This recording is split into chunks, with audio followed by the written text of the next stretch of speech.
Rajanna honey trap ಕೇಸ್ಗೆ CID ಈಗ entry ಆಗಿರುವಂತಹದ್ದು. ಸಚಿವ ರಾಜಣ್ಣ ಮನೆಯಲ್ಲಿ ತಲಾಶ್, ಹೊಸ ತಿರುವು ಈಗ ಪಡೆದಿರುವಂತಹದ್ದು.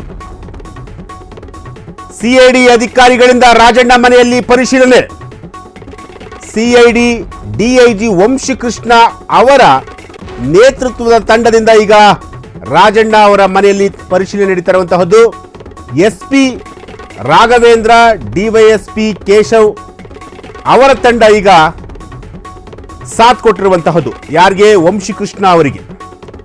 ರಾಜಣ್ಣ ಸರ್ಕಾರಿ ನಿವಾಸದಿಂದಲೇ ತನಿಖೆ ಆರಂಭ. ಹನಿ ಟ್ರ್ಯಾಪ್ ಜಾಲದ ಹಿಂದಿನ ಅಸಲಿ ರಹಸ್ಯ ಬಯಲಿಗೆ ಸಿಐಡಿ ತಂಡ ಈಗ ರೆಡಿಯಾಗಿರುವಂತಹದ್ದು. ಮಧುಬಲೆ ರಹಸ್ಯ ಜಾಲ ಪತ್ತೆ ಹಚ್ಚಲು ಫೀಲ್ಡ್ಗಿಳಿದ ಸಿಐಡಿ.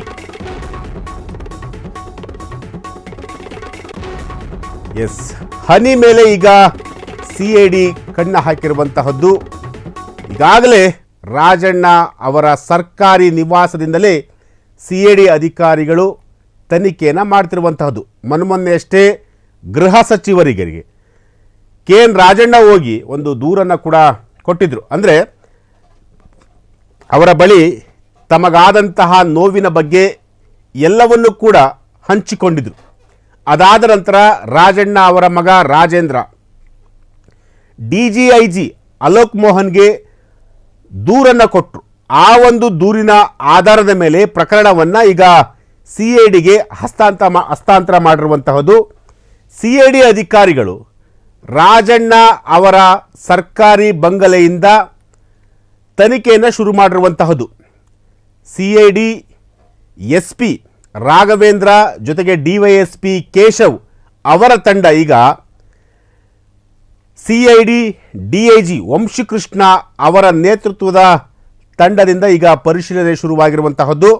ಈಗಾಗಲೇ ಈ ಒಂದು ಪ್ರಕರಣ ತುಂಬ ಗಂಭೀರವಾದಂತಹ ಪ್ರಕರಣ, ಸರ್ಕಾರಕ್ಕೆ ತುಂಬ ಡ್ಯಾಮೇಜ್ ಆಗುವಂತಹ ಒಂದು ಪ್ರಕರಣ ಅಂದರೂ ಕೂಡ ತಪ್ಪಾಲಿಕ್ಕಿಲ್ಲ.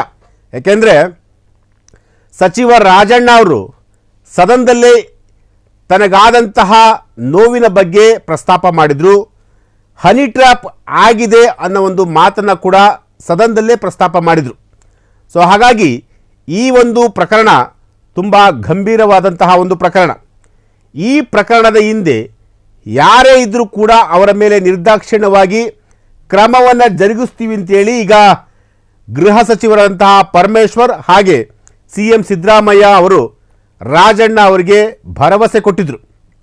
ಸೊ ಹಾಗಾಗಿ ಈ ಒಂದು ಪ್ರಕರಣದ ಸತ್ಯಾಸತ್ಯತೆಯನ್ನು ತಿಳಿದುಕೊಳ್ಳಲು ಈಗ ಸಿಐಡಿ ಪೊಲೀಸರು ತನಿಖೆಯನ್ನು ಶುರು ಮಾಡಿರುವಂಥದ್ದು. ಅದು ಕೂಡ ರಾಜಣ್ಣ ಅವರ ಸರ್ಕಾರಿ ನಿವಾಸದಿಂದಲೇ ತನಿಖೆಯನ್ನು ಶುರು ಮಾಡಿರುವಂತಹದ್ದು.